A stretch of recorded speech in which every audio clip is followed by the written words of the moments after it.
আসসালামু আলাইকুম, শুভ দুপুর সবাইকে। আজকে আমি এই যে যমুনার মাছ রান্না করব। এগুলো একবারে ফ্রেশ টাটকা মাছ, বাজার থেকে নিজে হাতে কিনে আনলাম। এখন এই যে একটু ঝাল ঝাল করে পেঁয়াজ মরিচ দিয়ে একটু আলু বেগুনের ঝোল করব।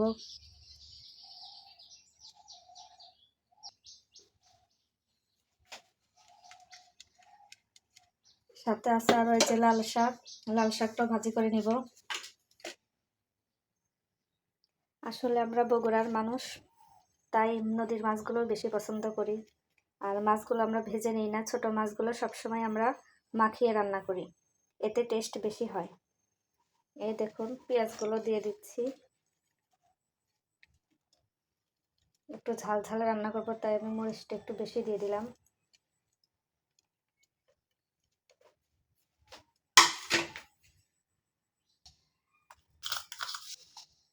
এখন এই যে 2 চামচ লবণ দিলাম, আপনারা আপনাদের টেস্ট অনুযায়ী দিবেন। একটু লাল মরিচের গুঁড়া দিলাম,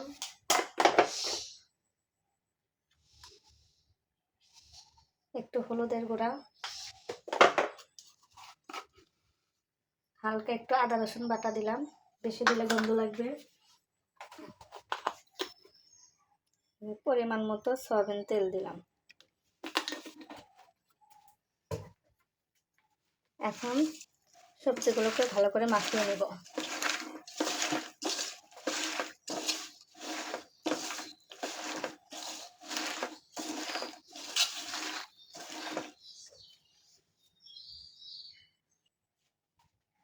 মাখানো হয়ে গেলে একটু শলুক দিয়ে দিলাম।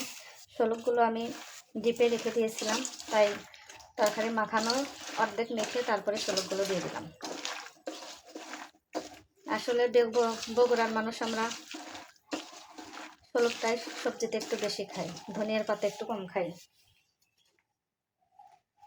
এখন আমি মাছগুলো দিয়ে দিব, আবারও ভালো করে নেড়ে চেড়ে মাখিয়ে নিব।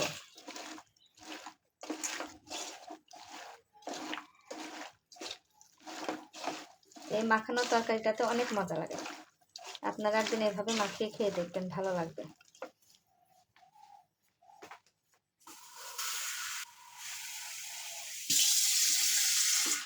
মাখানো হয়ে গেলে পানি দিয়ে দেব।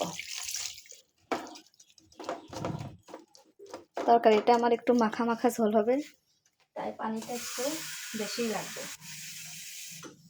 আর একটু দিয়ে দিলাম।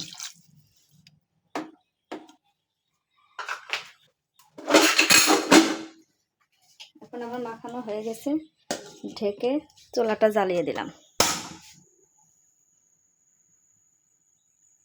ধন্যবাদ সবাইকে।